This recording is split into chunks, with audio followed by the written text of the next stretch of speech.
Hey, you folks, Quill18 here, and welcome to another episode of Let's Play Football Manager 2017. We are in the second round of the playoffs. It is us, the team that the media thought would come in 10th in the Championship League, and here we are in the second round of the playoffs, playing against the team that has definitely been the strongest team of the league almost the entire time. Hibernian falling to second place in the league at the last minute as a result of Falkirk winning like 5 matches in a row. Really ridiculous run by Falkirk, very impressive, but the Hibs did dominate through most of the league. Maybe they had more injury problems in the end. I don't know if they've got any injuries right now, but it could be something like that. I'm not positive. Extremely dangerous team. If we did go and, where do we do the, is it the team report? Comparison, right over here. If you take a look at them, look at this. Our average player wage is £400 per week. Theirs is $1,200, triple the amount of pay. Their player value considerably exceeding ours. They are a much stronger team on paper, combined with the fact that they have had a full week or more of rest between their last match. They're coming in with high energy, whereas we have just finished a relatively difficult pair of matches against Wraith here. We are playing at home. We've got to end the 2-game series with more total goals, and I think if that's going to happen, what we have to do is we have to try to play a little bit more offensively here in the first game, in the first round. I don't know, the first match, I suppose. The problem is they're still a sick good team. I think the counter mentality is correct, because one of the problems we have against Hibernian, and when we did get beaten by them, is they do have, where do I find out their team? They do have a couple of really good strikers. For example, Jason Cummings over here, 15 finishing, pace 17, acceleration 13. He is extraordinarily fast, and if we are not sitting deeper, we will have a problem. Now, by being more defensively oriented, this will cause our team to sit a little bit deeper by itself. I could actually tell our team to sit even deeper as is, but I'm worried that that would give the opposition more opportunity to basically, if we're sitting deeper, that means their players can also be deeper. They can be closer to our net from the start. And, they could get the ball past to them and just one time it in. We want them to be too far away to be able to get an instant shot, but we want to sit deep enough that we're not in a position that we're necessarily likely to get overrun quite so often. So that's why I'm still going to run counter over here, but we have to end this game up by a goal. And the reason I say that is because our next game's away. It's going to be a lot harder. And for our second game, what I'm going to do is play the 4-4-2 mentality. Much more defensive, more defenders back there, and see if we can just sort of if we can drag it out to a 0-0 draw or 1-1 maybe or something like that. That'll be the strategy. I mean, the end result is we're going to have a harder time in our second match. So it's that much more important that we win this first one if we can. So I'm playing this. Now, the other thing I've done is I've tried, because a lot of our players aren't, they're at 90%. They're tired. They've just played a couple of very hard matches. So as a result, we're not necessarily starting our primo players. We don't have Gary Harkins starting. He is going to be as a substitute, which is good. We'll bring in Paul Kearney, who is very, very good, and he's got a lot of energy, so he's going to be playing that position. We don't have anyone who can really sub out for Forrest and McGuffey, which is too bad. That's one of the other reasons why next match I'm looking to play the 4-4-2, because we won't have to play the wingers, of which we have no real replacements. James Thomas, unfortunately, his morale's not great coming into this game, and that's too much of a shame.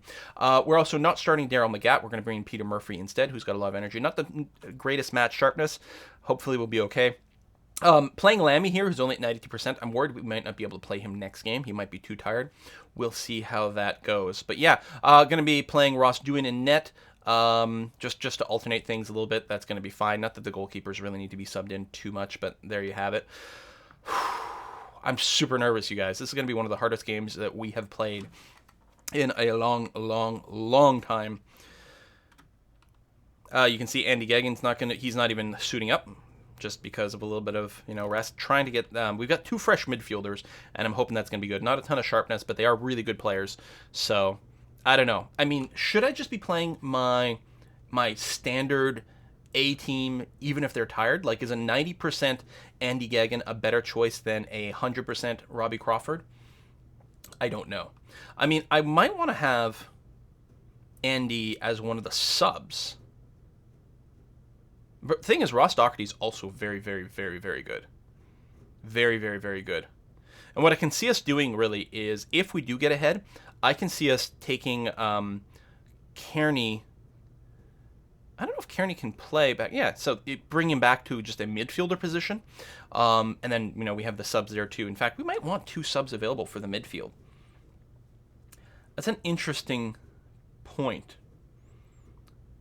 If I'm planning on doing that, what if I just sat Gary Harkins completely? Because he can play everywhere, but I mean, he's best there. So yeah, what if we just do this? With the expectation being, if we manage to get ahead, then Kearney drops back to a central midfielder, and later on, one of these guys, or 2 of these guys, get substituted for, get substitute for Geoghegan and Doherty, so that our midfield stays a little bit stronger. I think that is going to be the way we go. But I'm still going to play counter mentality. I've been focusing on defensive positioning. We've got to try to intercept those passes to Cummings and the other guy whose name starts with a B, I think. Oh, it's going to be hard. It's going to be hard, you guys. I mean, we are 2-2 overall. I think we lost like our first 2 meetups with them. Then we won the last 2 through like careful strategy. Oh my God, did we sell 7,300 tickets for this home game? You know what's happening here? I'm realizing this clearly is not just the Ayr United fans. Although, maybe it's a second round of the playoffs. There's a lot of drama. A lot's at stake here. A lot of people want to see it. But it's more than that, I think. What we're looking at here is a Eastern Scotland versus Western Scotland, or, Southeast Scotland versus Southwest Scotland. The Hibs are from Edinburgh on the East Coast. Ayr United is on the West Coast. So there are people here that are probably not traditionally Ayr United supporters, but are probably hoping that we beat the Hibernians as part of a larger feel about who they hate more. It's not about liking Ayr United more, it's about hating the Hibs more, I bet. Or the Hibs are also probably a pretty popular team. A lot of these might be some of their away supporters coming in here. Huge ticket sales. That's going to be good for the finances. Weather, it's 17 degrees, calm, and maybe a bit drizzly. I don't know if that, will affect how we should do our passing or not. That's still an area of the game that I have not really explored too much. If it's wet, if it's a bad pitch, apparently the short game is can be harder. Because, you're just having to run a lot more and a lot of short passes, whereas you want more passes up in the air so that doesn't go over the uneven ground. It's a good pitch, but it's not windy, so I'm thinking long passes are going to be a little bit more manageable. So the referee, a little hard aggro on the yellow cards. I don't know if that's really going to affect our play too much. Okay, team selection. This is going to be it. This is going to be it. Okay. Hibernians' away forms have been a bit sketchy of late, but I think they'll record a win to please their traveling fans. We are considered the favorite, which is kind of crazy to me. Graham, yeah. I was thinking B. Graham, that's why. Okay, this guy we have to be on. The problem is he's so fast. He's so fast. But, I mean, we have to try our best. I don't know if we want to do a hard tackle or anything like that. And I think we have to keep on Brian Graham as well. I'm worried this is going to pull our defenders out too much. Marking Dylan McGouch. I'm not going to do that. Maybe I will go ahead and say that the standard sort of try to close down on these wingers aggressively if you can. Don't give them as much of an opportunity. It does risk pulling more of our people out of position. But I don't know. Team talk. Today's all about the supporters. No, listen. I know. No, it's not about the supporters. It's about being assertive here. A first leg win will do us the world of goodness, Ty. Go out there and grab a win. Strikers, listen. I have faith in you. Good. Looked happy. Your morale went up. Fantastic. I think we'll talk to the defenders as well. All right, good. And the midfielders seem to be in pretty good shape. I'm not going to risk screwing anything up over there. I think I'm okay with these instructions for now. We'll see how things go. I don't think I've ever been so scared in my life. We have to end this at least a goal up, and that is going to be so difficult. Adams denying the offensive play from Hibernian right away. Gets the ball over to Kearney. It does get taken away. Oh, but Brian Graham draws an offside. So Ross is doing here, starts with a goal kick, gets it forward to Thomas. Does not win the header, I don't think, but doesn't matter because the ball does get into our possession. Crawford to Adams. We're playing quite quickly here. Back over to Forrest. Forrest is not going to be able to make a play. He's going to have to send it backwards before it gets tackled away. What are you doing, Forrest? There was nothing there. Murphy, Peter Murphy, who we've got in here as a replacement for Magat, I guess, just so that Magat can rest a little bit with a beautiful little interception there. That's Graham. That's one of their strikers getting held up there, but now he's going to be able to move forward. Gray's going to cross it into the middle. Cummings, a little bit of a danger. I don't think he's super tall. Magouch tries for a shot. It is body blocked by Peter Murphy, so that is going to be a corner. I'm actually curious about that. I mean, it doesn't really affect us too much.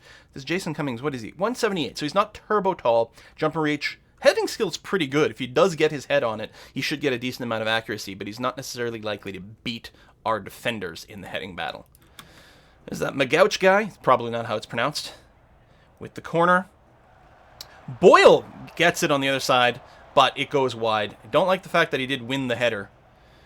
No, it's too early for these cross changes. We're not going to do that. We've got the goal kick. We're on the offense. A trip here. It's going to be a yellow for us. No, just a warning for Ralston.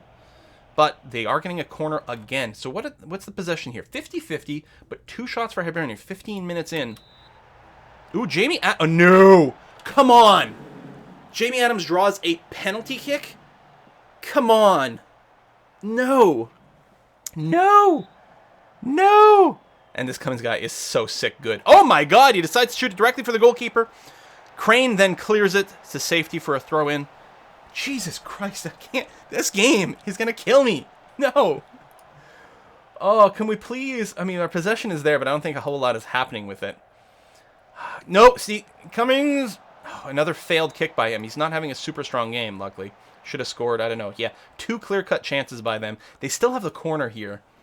Just feeling the pressure. I'm happy we're on the counter mentality, because I'm thinking if we went any more aggressive than this, it would have opened up too many opportunities. We're just barely holding them off as is.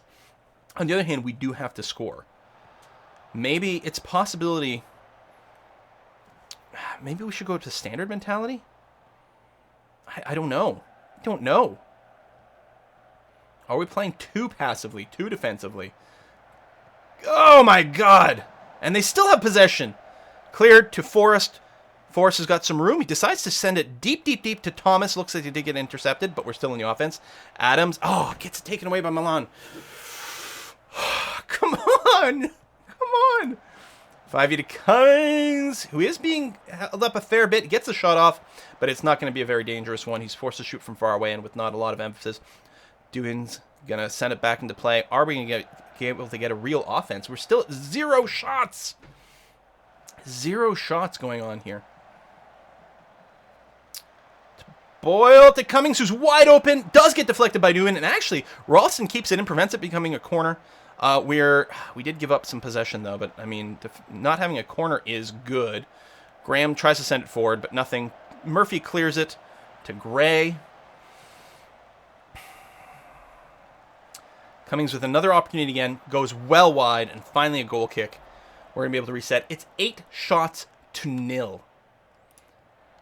We've got to get some shots on, but like, how can we loosen up our defense? We're barely keeping them from scoring as is. All right, what can we do?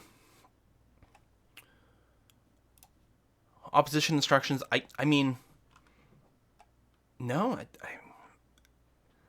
We tackle harder, although tackling the strikers harder is a good way to get more penalty shots against us.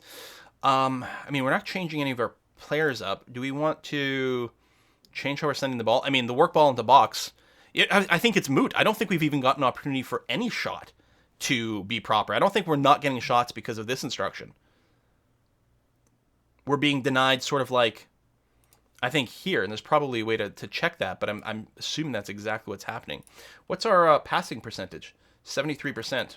Isn't the worst, but it's definitely far from ideal. Oh, that's really bad. That is really double plus on good. I knew I was going to get scored on. I didn't think it was going to be that. I didn't think it was going to be that. Well, I mean, let's try to be more aggressive. We're going to have to score twice. We're going to have to score twice. So let's... Because I need to end this one up. I mean, not necessarily. And of course, this could mean we end up down 3-0, and we have literally no hope whatsoever. But my hope was to end this game ahead by 1 or 2. Yeah, that's dreaming big, but ahead by 1, so that then we could be really defensive in the away game. Crawford with the beautiful tackle, gets it over to Forrest. Forrest not going to have much room to move, but he gets it centered up to... Okay, we've got possession. Adams, can you pass it to someone? A backwards kick to Thomas, who's not going to be able to get a shot there. It does get taken away. They try to clear it to Graham. Looks like... McGuffey does get his foot on it, but the pass, it's their vision. It's not just that they beat us physically, although they do. They've just got the experience. I know, I've said this before about these guys. They've got the mental stats. They've got everything. They get it in our way. They've got higher pass completion than we do. How often do you see that happen? We almost always dominate pass completion. That's our thing. Big corner here. Does get cleared by Lammy, but not all the way. Not all the way. And still in front of our net, still the pressure. Ralston tries to head it away, but Fontaine keeps it in. Gets it to Mallon, who's going to be able to set up another shot. Gets it to Graham, to Fontaine. Doohan gets on it, but 12-0. We're just being utterly dominated. I'm going to be aggressive about this. Like, I need more. Actually, I should probably try to get the morale up. Being down by 1 tends to break morale, especially if you got lower determination. Gets it over to Thomas, who's not going to be able to do something. Gets it back to Adams, who gets it back to Thomas, but he's still pinned in. Nothing is happening there. Adams gets it taken away. And coming. Look at the speed on this guy. Look at the speed. Oh, my God. How did that not go in both times? How did that not go in both times? Players are going to be exhausted before the half. Yellow card for Crawford. And a free kick. It does go well wide of the net, so thank goodness for that.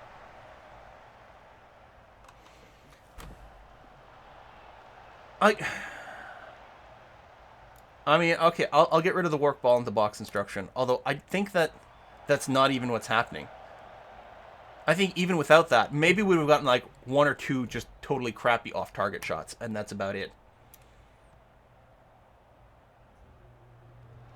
So, do we just do some crazy, crazy tactics change in the second half? 6 clear-cut chances. It's amazing we're not further behind. It's amazing we're not further behind. How can we open up more options? Listen, yeah, no, I'm really disappointed. Come on. There's that. We are going to have to make some sort of tactics change, though.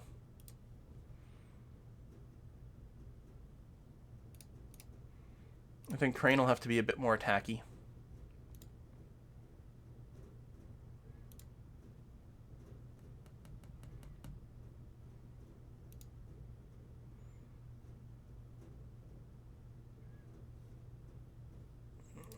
Maybe we should just stay wider overall. Kearney's having a really bad game. That's part of the problem, I think. You know, maybe not having Harkins in here is really screwing us up.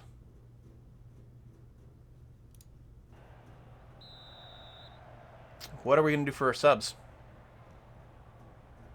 Now, again, maybe being a little bit more aggressive up the wing. I mean, we could try to clear the ball to flanks more. Actually, that's not a bad idea.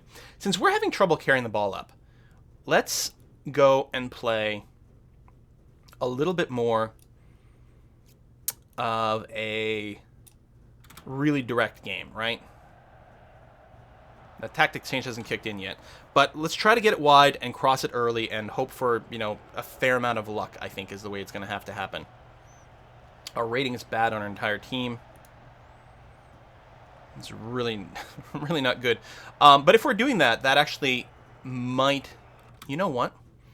If we're playing more of the flank game, I think we can bring Kearney back earlier, giving us a little bit more control over the midfield. We will play you as a support advanced playmaker, though.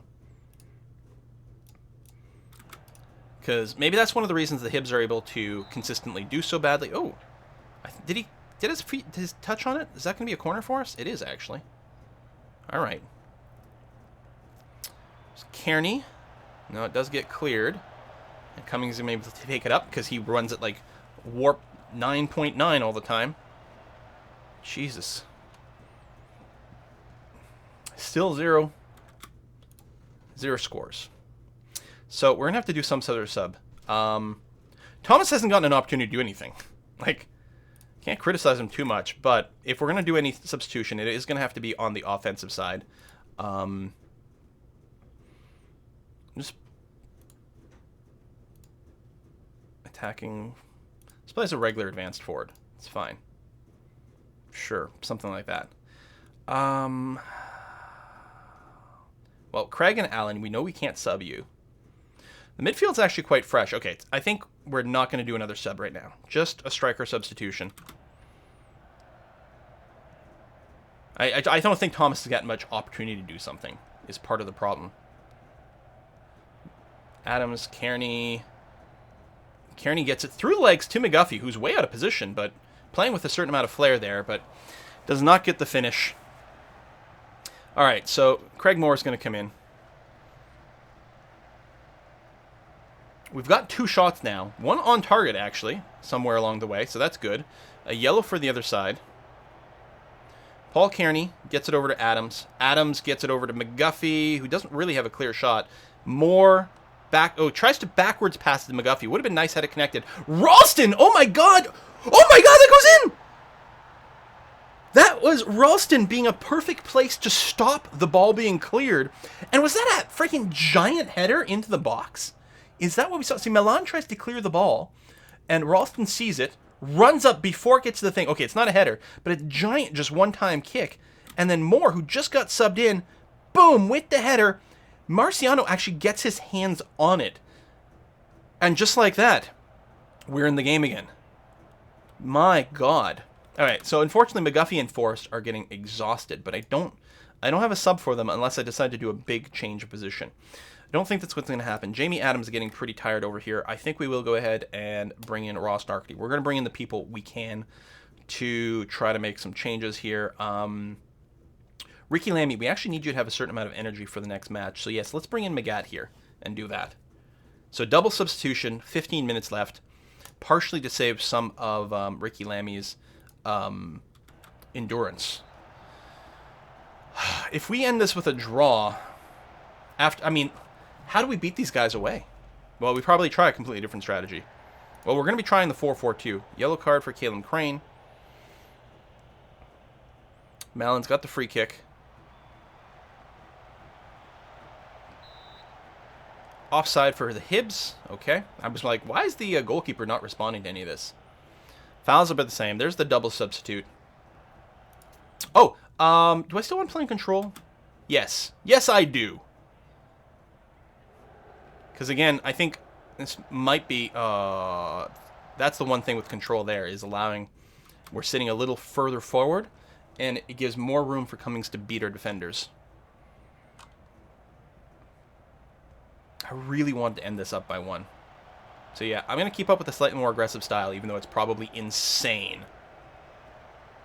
Well, okay. I was going to say, well, we still changed how we're positioning our people. Maybe counter is fine, actually, or we could split the difference as standard, because we still have some of our players set to be a little bit more aggressive on the attack. You know what I could do is I could just tell our people to sit a little deeper, but stay on the control mentality.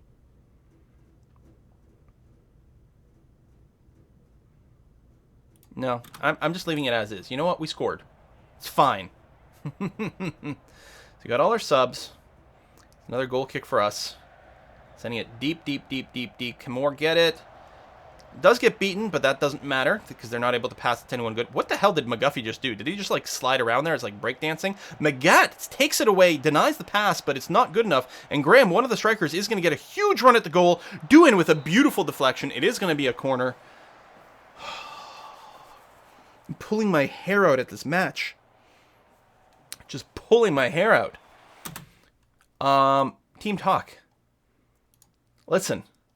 I'm going to encourage, boost some morale a little bit, maybe. I think that's one of the strongest things we can do right now. Moore, ooh, denies that. Keeps control. He doesn't really have much in the way of assistance, but they are moving up behind him. Oh, he almost looked like he might have lost the ball there for a second, but he does manage a slight pass back to Moore, who's going to be he keeps trying to do these fancy backwards passes.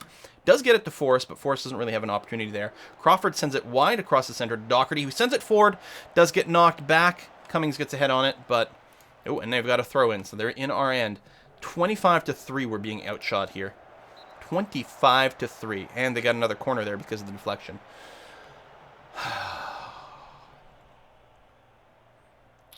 I'm really hoping for another shot. I mean, god damn.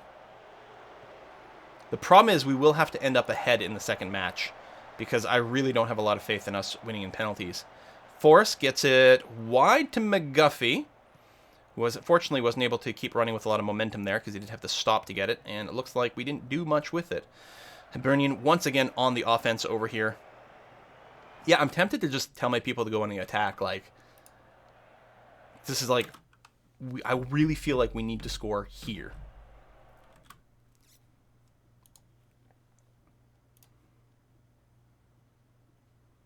I don't know, we'll do something like this. Just be really insane and aggressive with the passes. Not that our pass completion has been very good, but if it's going to happen, it's probably going to have to be that.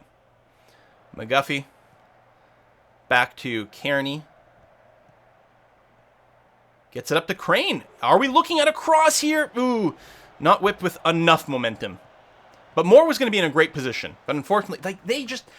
the Hibs just have such a good read on the plays constantly. They're just blocking everything we keep doing. That's why we're not getting any shots. And again, I don't think it's the work ball in the box. Is that all of our play development can't happen. Forrest does get in front of the net, but there's no one there, unfortunately, and it wasn't really on target that well. Crawford's going to be able to keep up the offense. We've got 2 minutes left to go here. Ralston, big forward pass.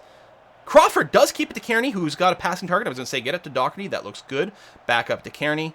Over to Moore, who, attempts to pass it towards Forrest, but a no-go. Definitely risky, but that's the way it is. I mean, I could lock it down here, but no. We're going to keep going. In fact, we haven't even got the passing instruction changes to Route 1 yet.